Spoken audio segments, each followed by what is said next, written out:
باللہ من الشیطان الرجیم بسم اللہ الرحمن الرحیم اللہم صلی علی محمد و علی محمد۔ گفتگو کا جو متن ہے یہاں پہ پہنچا ہے کہ وقضایا حسن نتیجت صبر کثیرۃ مذکورۃ فی المفصلات۔ بحث یہاں پہ چل رہی تھی کہ صبر جو مشکل ہوتا ہے تو وہ آسان کیسے بنے گا، یعنی صبر کی کڑواہٹ کیسے ختم ہوگی اور وہ میٹھا کیسے بنے گا۔ تو اس کے بہت سارے واقعات کیا مصنف نقل کر رہے تھے، اور ابھی جو چیز نقل کر رہے ہیں کہ جو صبر کا پھل ہوتا ہے وہ میٹھا ہوتا ہے۔ اسے کیا کہتے ہیں کہ قضایا وہ واقعات کہ حسن نتیجت صبر ہے، کہ صبر کا جو نتیجہ ہے وہ بڑا خوبصورت رہا۔ اس طرح کے واقعات کہتے ہیں بہت زیادہ ہیں جو تفصیلی کتابوں میں کیا ذکر ہوئے ہیں کہ صبر کے بعد کیا ہے اس کو کیا ملا، حتیٰ کہ یہ ہمارے اردو میں محاورہ بن گیا کہ صبر کا پھل میٹھا ہوتا ہے، یعنی صبر کے بعد انسان کو بہت آسانی نصیب ہوتی ہے۔ اچھا، اب وہ اسباب اور کون سے ہیں کہ جس کی وجہ سے جو صبر کی مشکل ہے وہ ختم ہو جاتی ہے؟ وہ اہل بیت علیہ السلام کی مصیبتوں کو یاد کرنا ہے۔ وعلیک بنیا، اے میرے بیٹے تمہارے اوپر ضروری ہے کہ عند المصیبت، کہ مصیبت کے وقت بے تذکر مصائب اہل بیت علیہ السلام، کہ تم اہل بیت علیہ السلام کی مصیبتوں کو یاد کرو۔ اس کی کیا وجہ ہے کہ اذما من مصیبت الا وفیہم، کوئی ایسی مصیبت نہیں ہے کہ مگر وہ اہل بیت کے اوپر نازل ہوئی، الا وفیہم اتم فرد منہا، مگر اس مصیبت میں سے جو اکمل ترین فرد ہے نا، اتم تمام اور کمپلیٹ مکمل، وہ فرد مصیبت کا کیا ہے ان کے اندر موجود ہے۔ یعنی کوئی بھی آپ مصیبت لے لیں، ٹھیک ہے، تو اس کی آپ کو بڑی شکل جو ہے وہ کہاں پہ ملے گی؟ اہل بیت علیہ السلام کے ہاں ملے گی۔ فائدہ تذکرت مصائبہم العظام، جب تم یاد کرو گے ان کی بڑی مصیبتوں کو، اور صورتحال کیا ہے کہ وہم سادات الانام، وہ تو سید ہیں، سردار ہیں انام تمام مخلوق کے، اور وَلِأَجْلِهِمْ خُلِقَتِ الدُّنْيَا وَمَنْ فِيهَا، اور انہی کی وجہ سے ساری دنیا خلق ہوئی، اور جو کچھ دنیا میں ہے وہ انہی کی خاطر خلق کیا گیا۔ تو جو اللہ کے سب سے قریبی ہیں، جو سید و سردار ہیں، جب ان کے اوپر اتنی مصیبتیں نازل ہوئی ہیں پھر ہم کیا چیزیں ہیں، ٹھیک ہے۔ تو یہاں سے کیا ہو جائے گا؟ ہانت علیکا، ہانت کیا مطلب؟ آسان ہو جانا، چھوٹا ہو جانا۔ ہانت علیکا مصیبتوں کا، تمہاری مصیبت اس کے بدلے میں اس کے مقابلے میں کیا ہو جائے گی؟ ہلکی ہو جائے گی۔ وَلَقَدْ أَجَادَ مَنْ قَالَ، اور بہت ہی خوبصورت کہا ہے جس نے کہا ہے، وہ کیا ہے کہ انست رضیتکم، رضیہ کسے کہتے ہیں؟ مصیبت کو، کہ آپ کی مشکلات اور آپ کی مصیبت نے بھلا دیا رضایانہ، ہماری ان مصیبتوں کو، کہ التی سلفت، کہ جو گزر چکی ہیں، وہونت رضایا العاتیہ، اور اسی طریقے سے وہ مصیبتیں جو آنے والی ہیں وہ ہمارے لیے کیا ہوں گی؟ آسان ہوں گی۔ یعنی جو مصیبتیں ہمارے اوپر آ چکی ہیں اس کو ہم بھول گئے جب آپ کی مصیبتوں کو دیکھا، اور جو بعد میں آ رہی ہیں تو وہ بھی ہمارے لیے کیا ہوگی؟ آسان ہو گئی ہیں۔ اچھا، اس کے بعد مصنف کہتے ہیں کہ وَإِيَّاكَ بُنَيَّ أَن يَكُونَ صَبْرُكَ صَبْرَ بَعْضِ الْأَعْوَامِ، کہ اے میرے بیٹے اس بات سے بچ کے رہنا کہ تمہارا جو صبر ہے وہ بعض لوگوں جیسا صبر ہو، عوام والا صبر ہو۔ اب یہاں پہ صبر کی جو ہے وہ 3 کیٹیگری بیان کی جاتی ہیں، کہ ایک جو ہے وہ عام لوگوں کا صبر ہوتا ہے، جو کہہ تو دیتے ہیں کہ بس جی اللہ کی مرضی، ہم تو خوش ہیں اللہ کی مرضی پہ، لیکن اندر ہی اندر سے کیا ہے؟ بڑے کوڑ رہے ہوتے ہیں کہ یہ جو ہے نا اللہ نے میرے ساتھ ٹھیک نہیں کیا، ٹھیک ہے، ہاں۔ یا جو ہے وہ کیا کرتے ہیں؟ ظاہری طور پہ خوشی کا اظہار کرتے ہیں، ظاہری طور پہ اطمینان خوشی کا، لیکن اندر ان کے کیا ہے؟ غم کے کیا حالات چل رہے ہوتے ہیں۔ اب یہاں پہ کیا ہے کہ ظاہری طور پہ اظہار کرنا کہ میں راضی ہوں، ظاہری طور پہ جملے کہہ دینا کہ بس یہ اللہ کی مرضی ہے، اور اندر سے کیا اس چیز کو تسلیم نہ کرنا، اندر سے دل کا راضی نہ ہونا، یہ چیز کیا خطرناک ہے۔ یعنی یہ تو چلیں ہم مرنے کی بات کر رہے ہیں، مرنے پہ تو وہ اندر سے راضی ہوتے ہیں، کوئی حل نہیں ہوتا۔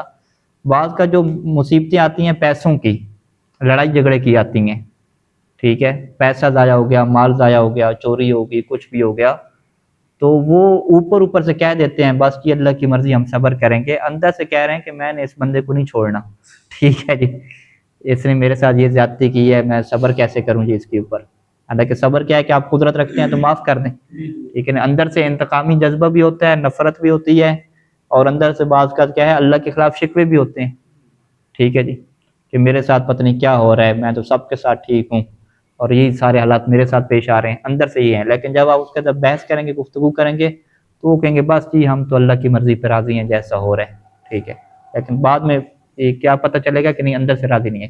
اسے کہتے ہیں عوام والا صبر، جس میں کیا ہوتا ہے تجلد ہوتا ہے۔ تجلد کیا ہوتا ہے؟ جو اپنی جلد اور کھال ہے ظاہری طور پہ اس کے اوپر صبر کو وہ لے کر آتے ہیں، لیکن اندر جو دل میں ہے وہ صبر اور رضا کی کیفیت نہیں ہوتی۔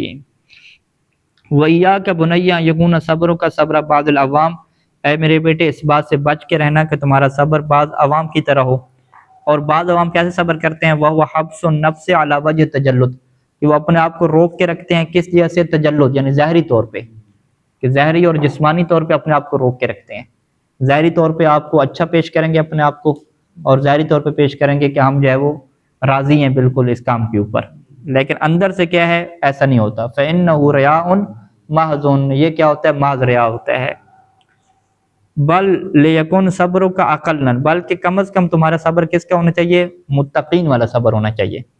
متقین والا صبر کیا ہوتا ہے کہ وَهُوَ مَا كَانَ لِتَوَقُّعِ أَجْرِ الْآخِرَةِ، وہ کس امید کے اوپر ہوتا ہے؟ آخرت کے اجر کی وجہ سے ہوتا ہے۔ اور اسی وجہ سے ہم کیا کہتے ہیں؟ عظم اللہ اجورکم، ٹھیک ہے۔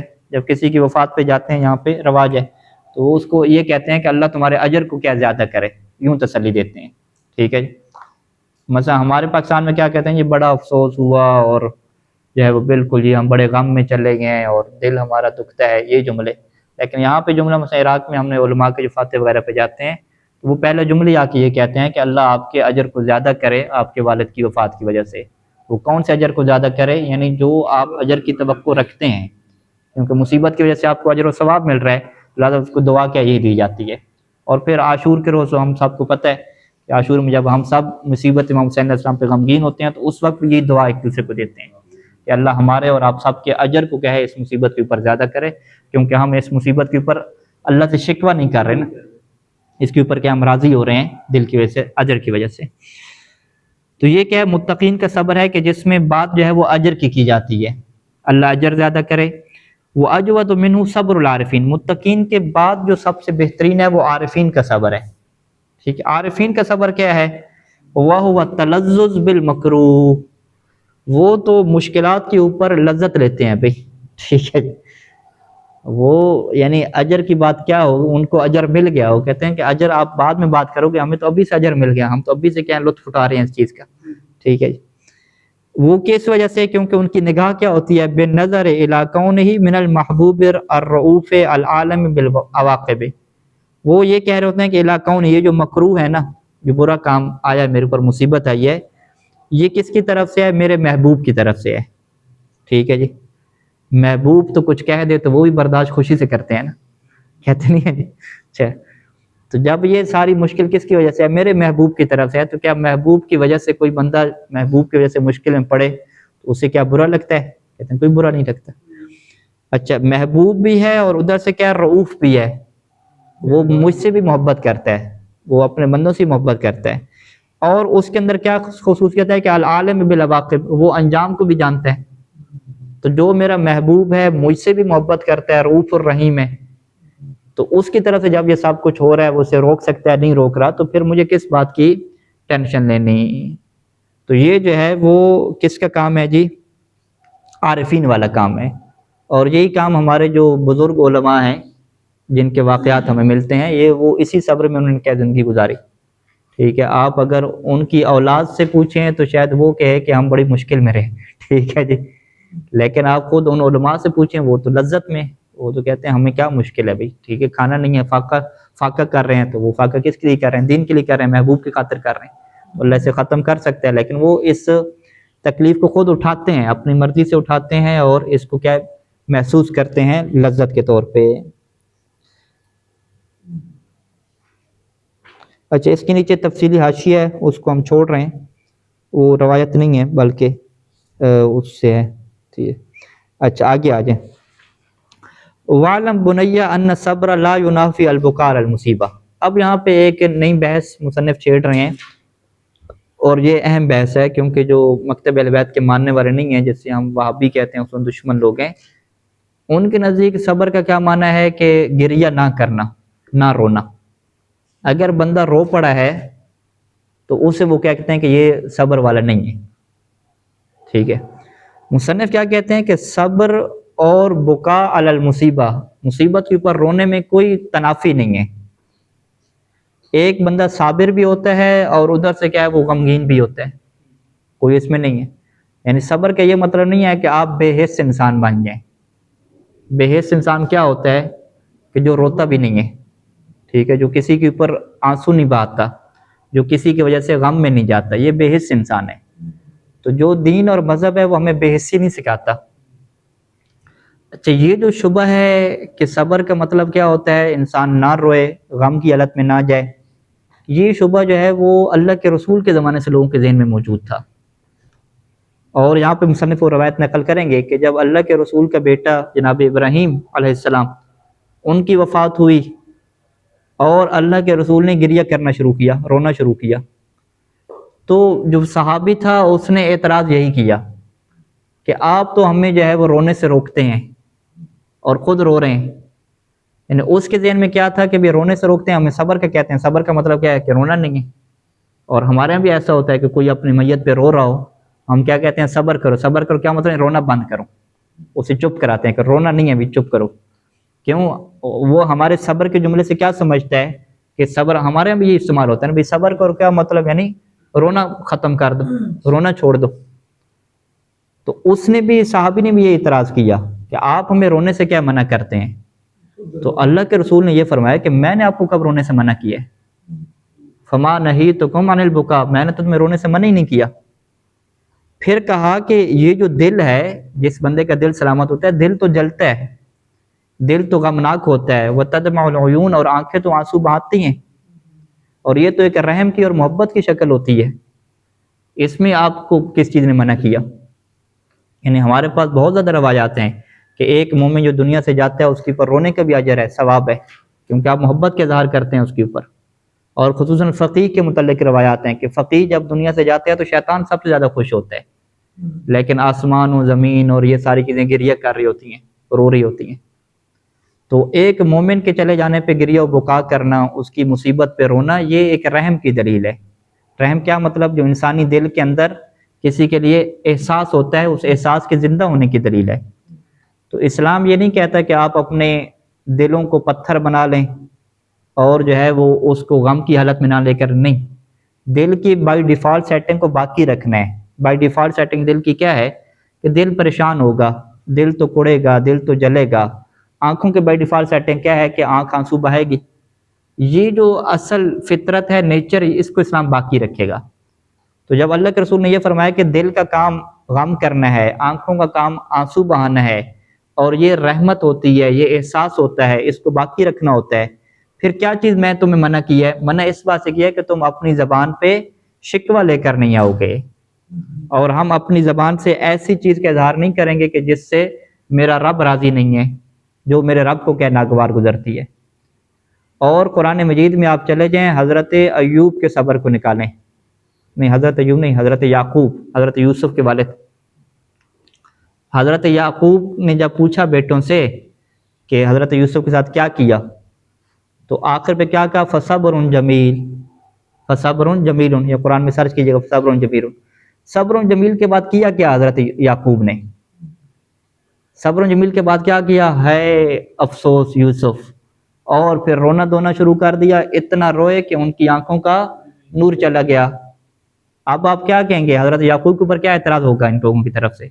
بھی آپ تو کہہ رہے تھے صبر خوبصورت ہے، میں صبر کروں گا، پھر جو ہے وہ گریہ وزاری میں چلے گئے اور اتنا روتے رہے کہ آنکھوں کا نور چلا گیا. یہ دونوں چیز آپس میں جڑتی ہیں کیا؟ ہم کہ بالکل جڑتی ہیں. حضرت یعقوب نے کہا کہ میں صبر کروں گا، یعنی شکوہ نہیں کروں گا اللہ سے، لیکن آنکھوں کا کام رونا ہے، دل کا نام غمناک ہونا ہے. تو میری آنکھوں کی سیٹنگ جو انسانیت کی ہے وہ باقی رہے گی، میں کوئی جو ہے وہ سخت دل کا بندہ نہیں ہوں. تو لہٰذا جو ہے وہ ابھی جو مسلمانوں میں کچھ لوگ تبلیغ کرتے ہیں، وہی جو پرانے صحابی جو اللہ کے رسول کے اوپر اعتراض کر رہے تھے کہ آپ نے ہمیں رونے سے روکا، وہ یہی تبلیغ کرتے ہیں کہ رونا نہیں ہے کیونکہ رونا کیا بزدلی ہے، رونا نہیں ہے کیونکہ رونا کیا صبر کے خلاف ہے. نہیں، ہم کہتے ہیں رونا انسانیت ہے، یہ آنکھوں کی ایک خوبصورتی ہے، اور دل کی کیا ہے؟ ایک زندہ ہونے کی علامت ہے. اسلام کبھی بھی کسی کو بے حس ہو جانا، سخت دل ہو جانا، آنکھوں کو خوش کرنا نہیں سکھاتا. حضرت یعقوب نے واضح طور پہ کہا کہ میں صبر کروں گا اور صبر کا طریقہ ان کا کیا تھا کہ روتے رہے. اب رونے کی وجہ سے کیا بے صبر ہے وہ کہلائے؟ نہیں، بے صبر نہیں کہلائے، وہ رونے والے کہلائے. اور رونے کے باوجود کیا ہے ان کا صبر ہے. فصبر جمیل قرآن کی آیت ہے، فصبر جمیل وہاں پہ خوبصورت صبر ہے. خوبصورت صبر کیا ہے کہ اللہ کا کوئی شکوہ نہیں ہے اس میں، اللہ کی رضا پہ راضی ہیں. لیکن ایک غم تو ہوتا ہے بیٹے کے بچھڑنے کا، اس غم کے اوپر کیا ہے رونا اچھی چیز ہے. آپ کیا کہیں گے؟ حضرت یعقوب اتنے سخت دل تھے جو اپنے بیٹے کے کنویں میں گر جانے کے اوپر اتنا محبوب تھا، سخت دل تھے. ایک آنسو بھی ان کی جو ہے وہ آنکھ سے نہیں نکلا اور دل کے اندر سے آواز بھی نہیں آئی. انہوں نے اپنے آپ کو روک کے رکھ لیا، سخت دل بنا دیا. نہیں، سخت دل بنا دینا نہ ہی یہ شجاعت ہوتی ہے اور نہ ہی کیا ہم اسے کیا کہتے ہیں صبر کی خلاف ورزی ہوتی ہے. تو اسی چیز کو کیا مصنف بیان کر رہے ہیں کہ وَعْلَمْ بُنَيَّ، اے میرے بیٹے اس چیز کو جان لو کہ ان الصبر لا ينافي البكاء المعصیہ، کہ صبر جو ہے وہ منافی نہیں ہے مصیبت کے اوپر رونے سے. الا ترى، کہ آپ نہیں دیکھتے کہ ان سید الکونین، کہ سید کونین صلوات اللہ علیہ وآلہ بکا فی وفات ولد ابراہیم، فی ولد ابراہیم، کہ وہ اپنے بیٹے ابراہیم کی وفات کے اوپر کیا انہوں نے گریہ کیا ہے. فقیر لہو، اور ان سے جب یہ کہا گیا کہ ما معنی، کہ روایت کا معنی یہ ہے، ٹھیک ہے، روایت کا بھی یہ مفہوم لکھ رہے ہیں کہ ان تامرنا بالصبر فما هذا البکا، کہ آپ تو ہمیں صبر کا حکم دیتے ہیں تو پھر آپ یہ رو کیوں رہے ہیں؟ یعنی اگلے بندہ جو اعتراض کرنے والا ہے اس کے ذہن میں یہی شبہ ہے کہ رونا جو ہے وہ صبر کی منافی ہے. تو فزاجر صلی اللہ علیہ وآلہ القائل بقولہ معناہ، تو اللہ کے رسول نے اس کو ڈانٹا، ٹھیک ہے، قائل کو ڈانٹا، یعنی فزجر القائلہ بقول، اپنے اس قول سے کہ جس کا مفہوم کیا ہے، اسے یوں کہا تھا وہی حقا، کہ تمہاری بربادی ہو، تم کیا کہہ رہے ہو. القلب یحترق، دل جو ہے وہ جلتا ہے، والعین تدمع، آنکھ آنسو بہاتی ہے. وانما لا نتکلم، صبر کا کیا مطلب ہے کہ ہم ایسی بات نہیں کہتے بما یسخط الرب ولا یرضیہ، جو رب کو کیا ہے پریشان کر دے، یعنی رب کو ناراض کر دے اور اسے کیا ہے راضی نہ کرے. اب یہ نیچے روایت ہے، یہ پوری روایت ہم پڑھ لیتے ہیں، یہ اہم ہے روایت. یہ ایسا کہ وہی حقا تمہاری بربادی ہو، یہ کیوں کہا جاتا ہے؟ یہ جس طرح ہم نہیں کہتے سرائکی میں اپنی کیا کہتے ہیں، ہاں تیڑا بیڑا گال کو یا بال کی برباد تھی میں، ٹھیک ہے، یہ وہ والے جملے ہوتے ہیں جو پیار سے کہے جاتے ہیں. یعنی حتیٰ کہ جو امام صادق صاحب کے شاگرد ہیں فقیہ ہیں زرارہ وغیرہ، یہ امام ان کو استدلال سکھاتے تھے نا، قرآن سے کیسے استدلال کرنا. تو زرارہ سے امتحان لیا نا ایک دفعہ کہ بتاؤ کہ بھئی یہ بندہ فوت ہو گیا، اس کی والدہ بھائی ہیں، میراث کس کو ملے گی؟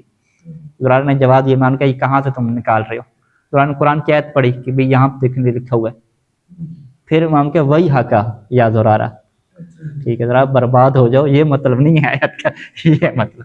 اب پیار بھی کرتے ہیں اس سے سب کچھ ہے، تو یہ جملہ ہے کہ محاورے کے طور پر ہو جاتا ہے کہ تم ایک غلط مطلب کی طرف جا رہے ہو. ہاں یہ بد دعا نہیں ہوتی، ہاں یہ بد دعا نہیں ہے.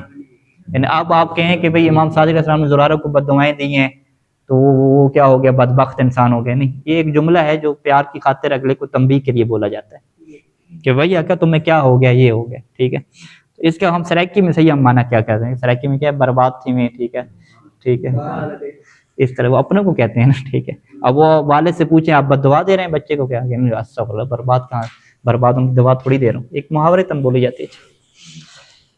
اچھا جی وہ بندہ کون ہے جی؟ نیچے آج عبد الرحمن بن عوف جی، وہ کہتا ہے کہ دخلت النخل مع رسول اللہ صلی اللہ علیہ وآلہ، کہ ہم جو ہے وہ میں داخل ہوا اللہ کے رسول کا نخل یعنی کھجوروں کے باغ میں، کھجوریں لگی ہوئی تھی وہاں پہ داخل ہوا.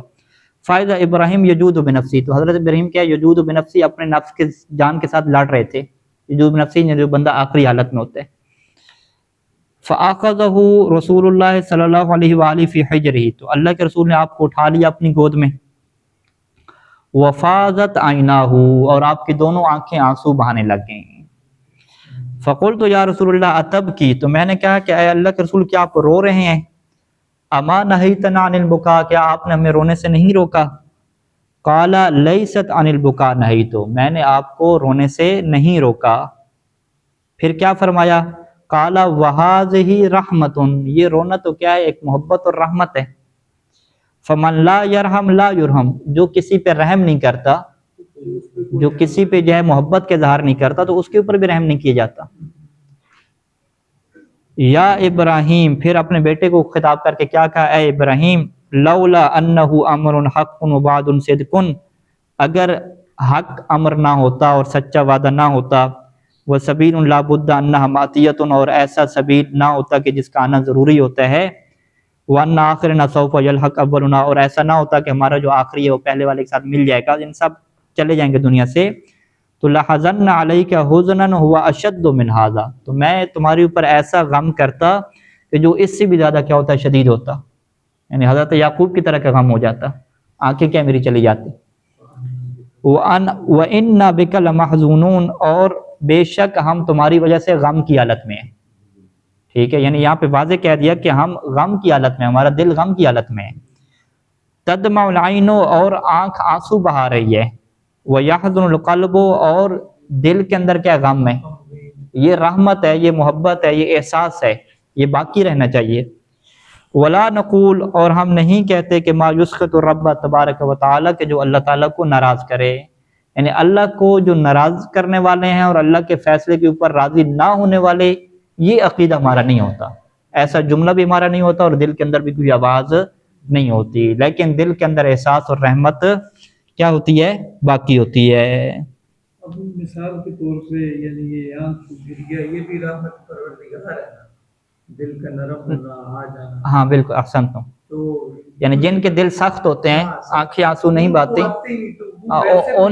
ان کو نفسیاتی طور پہ ڈسٹرب انسان کہا جاتا ہے، یعنی نفسیاتی طور پہ جو بائی ڈیفالٹ ایک انسان کی سیٹنگ ہے، وہ یہی سیٹنگ ہے کہ وہ اس کا دل محسوس کرے، محبت کے جذبات کو محسوس کرے، نفرت کے جذبات کو محسوس کرے، غم کے حالات ہوں تو اس میں کیا غم میں چلا جائے، یہ اس کے دل کی سیٹنگ ہے، یہ ہونی چاہیے۔ اور جس کو کچھ محسوس نہیں ہوتا، بے حس انسان ہے، وہ پھر بے حس ابھی بنا رہے ہیں نا لوگوں کو سارے، جس طرح وہ ہمارے استاد بتا رہے تھے شیخ انور نجفی صاحب کہ وہ ادھر جاپان میں تھے، کسی جگہ ٹیکسی ڈرائیور پہ چڑھے تو اسے وہ بتانے لگے کہ بھئی ہمارے ہاں جو ہے نا، وہ ماں جو ہے نا وہ بیٹے کے لیے اتنا خیال رکھتی ہے، اور جو بیٹا ہے وہ ماں کے لیے کما کے دیتا ہے، کیونکہ ماں کی محبت ہی ایسی ہے۔ تو اس نے کہا یہ کیا ہوتی ہے محبت، ماں بیٹے سے اتنا کیوں محبت کرتا ہے، ماں اپنے کیوں نہیں کما رہی، ٹھیک ہے، وہ کیوں نہیں کما رہی ہے، اگر کما نہیں سکتی تو حکومت اسے کیوں دے رہی ہے، تو بیٹا کیوں اس کے لیے کر رہ جاتا، اس کو یہ محبت کے احساس سمجھانا مشکل ہو گیا کہ بھئی ایک ماں سے بھی محبت کوئی چیز ہوتی ہے، کیوں وہ لوگ اتنا یعنی مادیات میں چلے گئے کہ ان کی جو انسانیت کی بائی ڈیفالٹ سیٹنگ تھی وہ ختم ہوگی، دل سخت ہو گئے۔ اب ان کے لیے اپنے ماں باپ کو الگ چھوڑ دینا، یہ دل کے اوپر کوئی اثر نہیں پڑتا، ٹھیک ہے، اپنے بیٹے کو کہنا کہ تم خود کماؤ میں خود کماؤں گا، کوئی اثر نہیں پڑتا، ٹھیک ہے۔ دو دوست ہوں، وہ کہتے نہیں ہیں، یہ مفتی طارق مسعود کے لطیفے ہوتے ہیں کہ وہ ہمارا دوست تھا پٹھان، یورپ میں گیا تو اس کا ایک گورا دوست بن گیا نا، تو وہ گئے ادھر ٹیکسی پہ جا رہے تھے، اس نے کہا کہ چلیں ٹھہرو میں برگر لے کر آتا ہوں، تو وہ اپنے لیے برگر لے کر آیا، اس نے بھائی یہ کیا، ابھی ہم دو ہیں، انہوں نے کہا اپنا لینا تو جاؤ لے ہو اپنے پیسے سے، ٹھیک ہے۔ تو یہ کہتے بھی یہ تمہاری عادت ہے، اتنے ہم گہرے دوست اور مجھے کہہ رہے ہو کہ اپنے پیسے سے میں لے آؤں، ہم تو بھی کھلا دیتے ہیں دوستوں کو، اس کو یہ چیز فیل ہی نہیں ہوتی، اس کو نہیں فیل ہو رہا کہ ہم دو دوست ہیں کیسے ہیں، جیسے ہم چار بندے بیٹھے ہوں اپنا کھا رہے ہوں، پانچواں بندہ آ جائے تو ہم کہتے ہیں بسم اللہ جی تشریف لائیے، آپ بھی ہمارے ساتھ بیٹھ کے کھائیے، ٹھیک ہے۔ اگر ایک بندہ کھا رہا ہو دوسرا جو وہ بھی کہتا ہے آپ بھی شریک ہو جائیے، اگر ایک بندہ بے حس طریقے سے کھاتا رہے کسی کو کچھ بھی نہ کہ تو ہم کیا کہتے ہیں، یہ بندہ بڑا بے حس قسم کا ہے، ہاں کم از کم ایک جملہ تو کہہ دیتا ہے، ٹھیک ہے، اندر سے دل نہیں ہے، چلے اندر دل بے حس ہو چکا ہے، جملہ تو کہہ دیتا ہے، ایسے تکلف تو کر دیتا ہے، ٹھیک ہے، لیکن اس سے پتہ ہے میں نے تکلف کیا تو سارا سے لے جانا ہے، تو پھر بھی لیکن نہیں یہ تو سب ٹھیک ہو گئے، بندہ جسے گر گیا آتے ہی نہیں، لیکن وہ محسوس کرتا ہے کہ اس کا اجر کم ہوگا، جیسے مجلس امام حسین نہیں اجر تو وہ تو واضح ہے نا، اگر دل جل رہا ہے، دل کے اندر غم ہے تو بس ہو گیا اجر، لیکن اگلی جو مرحلہ ہے اس کے اوپر وہ محنت کرے، وہ اپنی نفس کو دیکھے کہ میری بائی ڈیفالٹ سیٹنگ خراب ہو چکی ہے، ٹھیک ہے، اگر آنکھوں کے اندر سے آنسو جاری نہیں ہو رہے تو اس کا مطلب کیا ہے کہ اس نے دل کو سخت کیا ہوا ہے کسی وجہ سے۔ یہ تو اکثر اوقات مولوی نہیں ہوتا ہے کہ وہ مجلس وغیرہ میں بیٹھے ہوتے ہیں، اگر 5 خطیب پڑھ رہے 5 خطیب بیٹھے ہیں، نیچے ایک خطیب پڑھ رہا ہو، 5 خطیب امامت ہوتا ہے، لیکن اکثر ہوتے ہو نہیں، وہ یہی ہے نا، زیادہ پڑھ کے پھر رونا ختم ہو جاتے ہیں۔ کربلا کے بارے میں روایات نہیں ہے کہ کربلا 3 دن سے زیادہ نہ رکیں، ٹھیک ہے، تو یہ ایک سیٹنگ ہے کہ جب آپ ایک چیز کو اندر زیادہ گھس جاتے ہیں، زیادہ بریانی کھانے لگ جائیں تو وہ آپ کو اچھی نہیں لگے گی، ٹھیک ہے، یہی جو ابھی یورپ وغیرہ میں ہے کہ خواتین کو دیکھ کے ان کو وہ احساس جنسی ختم ہو چکے ہیں ان کے، کیونکہ وہ بار بار بے پردگی کی وجہ سے، رہنے کی وجہ سے اب وہ جو ایک انسان کی ایک صحت ہوتی ہے نا، جنسی صحت جیسے کہتے ہیں، وہ ساری ڈسٹرب ہو چکی ہے ان کی، برابر ہے وہ کام برابر ہو چکا ہے، ان کو کوئی اتنی جنسی شہوت نہیں آتی، جس کی وجہ سے وہ اور الٹے سیدھے کاموں کی طرف جا رہے ہیں۔ یہ سارا کیوں ہوتا ہے کہ انسان جو ہے ایک چیز کو بہت زیادہ استعمال کرتا ہے، اسی وجہ سے ہمارے یہاں کیا ہے کہ خیر الامور اوسطھا، کہ ایک چیز کو کیا ہے آپ درمیان میں رہیں، جل جل کے رہیں، ٹھیک ہے، ہاں ایسے ہی ہے۔ تو یہ شادی کے بعد بھی ایسے ہے، شادی ہوتی ہے وہ بیوی کے ساتھ ہی گھسے رہے ہمیشہ، ٹھیک ہے، ایسا نہیں ہے۔ ادھر بھی کیا ہوتا ہے، یا نکاح ہو گیا تو بس آپ جو ہے نا پورا جمعہ ادھر ہی لگانا ہے، ٹھیک ہے۔ یہ روایات ہیں ہمارے پاس کہ زیادہ خواتین سے باتیں کرنے سے بیوی ہو جو بھی ہو دل مردہ ہو جاتا ہے، ٹھیک ہے، مناقشۃ النسوان ہے، ٹھیک ہے۔ 15-20 منٹ یہ بات کرنا، پوری آپ محبوبہ سے جڑ گئے ہیں 2 گھنٹے کے بعد، کیا کھایا، کیا پہنا، کیا چل رہا ہے، پوری رات لگے رہتے ہیں۔ یہ ساری چیزیں دل کو مردہ کرتی ہیں۔ یہ اس سے کیا کہتے ہیں نا کہ چیز کو امور اوسط میں نہ رکھنا نا۔ اب وہ پوری جو رات گفتگو کرتے رہتے ہیں، شادی کے بعد گفتگو ہی نہیں کرتے، ٹھیک ہے، پہلے سارے سسٹم ہو جاتے ہیں نا۔ جب آپ چیز کو اوسط میں رکھتے ہو نا، پھر اس کا لطف باقی رہتا ہے، یعنی وہ آپ کی بائی ڈیفالٹ سیٹنگ باقی رہتی ہے نا۔ کسی چیز کے اوپر بھی کوئی چیز آپ کثرت سے لے آتے ہیں تو وہ چیز گڑبڑ ہوتی ہے، سوائے اللہ سے جو تعلق ہے، اللہ کی جو محبت ہے اور اللہ سے مناجات ہے، یہ جتنی کثرت کے ساتھ بڑھتی ہے یہ لطف دیتی ہے۔ جو فانی چیزوں کی محبت ہے اور فانی چیزوں میں، اس کو آپ درمیان میں رکھیں تو زیادہ بہتر رہتا ہے، لطف اس کا رہتا ہے۔ لیکن اس کو زیادہ سر پہ چڑھا لیں یا زیادہ اسی کے ہو کے رہ جائیں تو پھر وہ اس کے نتیجے اچھے نہیں نکلتے، وہ بھی بیداری ہو جاتا ہے، بیزاری ہو جاتی ہے، سارے ایسی ہے بیزاری ہے۔ پہلے کیا کہتے تھے محبوبہ کو کہ آپ کی خاطر میں جو ہے وہ کیا کروں گا، ہاں تارے توڑ کے لاؤں گا، تارے توڑ کے لاؤں گا۔ اور یہی قبلہ صاحب ہوتے ہیں شادی کے بعد برتن دھونے کے لیے تیار نہیں ہوتے، ٹھیک ہے، وہ کچن میں برتن دھو رہی ہے، یہ قبلہ صاحب نے کوئی برتن نہیں دھونے، یہ اپنے موبائل پہ بیٹھے ہوئے۔ بھئی پہلے تو محبوبہ تھی، آپ ان کے لیے تارے توڑنے کو تیار تھے، ابھی برتن دھونے کو تیار نہیں۔ کچھ یہ بھی کہتے ہیں پھول گلاب کو بنا کے رکھیں گے چھاؤں میں تو ہاں ظاہری بات ہے، رکھیں گے، بعد میں کیا ہے وہ صفائی بھی کرنے کے لیے تیار نہیں۔ رانی کی طرح اچھا، رانی کی طرف کیسے رکھیں گے کہ برتن آپ دو گی، میں بیٹھ کے راجہ بن کے رہوں گا، یہ ہے سر۔ اچھا ایک کلمہ آگے پڑھ لیتے ہیں پھر ختم کرتے ہیں۔ وعلیک بنی عند المصیبت، اور میرے بیٹے مصیبت کے وقت آپ کے لیے ضروری ہے کہ من اکثار الاسترجاع، کہ آپ یہ جو استرجاع والا کلمہ ہے نا اس کو زیادہ کریں، کیا یکون لک بمقتضی الآیت الکریمہ، تاکہ آیت کے مطابق آپ کے لیے کیا ہو جائے، صلوات من ربک ورحمت، اللہ آپ کے اوپر صلوات بھیجنا شروع کر دے اور رحمت ہو جائے۔ کیوں؟ کیونکہ آیت کے اندر یہ الفاظ ہیں نا نیچے لکھے ہوئے کہ الذین اذا اصابتهم مصیبہ قالوا انا للہ وانا الیہ راجعون، آگے کیا لکھا ہوا ہے، اولئک علیہم صلوات من ربہم ورحمۃ، کہ جو بندے یہ بات کہتے ہیں نا مصیبت کے وقت، ان کے اوپر پھر اللہ کی طرف سے کیا درود ہوتا ہے، ٹھیک ہے۔ وَتَكُونَ مِنَ الْمُهْتَدِينَ، اور تم کیا ہو جاؤ مہتدین میں سے ہو جاؤ، وہ بھی آیت کے آخر میں ہے نا، ٹھیک ہے، وَأُولَٰئِكَ هُمُ الْمُهْتَدُونَ۔ وَإِكْثَارُ تَذَكُّرِ حَالِ الصَّابِرِينَ، اور تم زیادہ کیا ہے ذکر کیا کرو ان صابروں کے حالات کا کہ السابقین جو گزر چکے ہیں، حتیٰ یکون الصبر ملکۃ لک، حتیٰ کہ یہ جو صبر ہے یہ تمہارے لیے کیا بن جائے، ایک صلاحیت اور ملکہ بن جائے۔ صلی اللہ علی محمد و آلہ اجمعین۔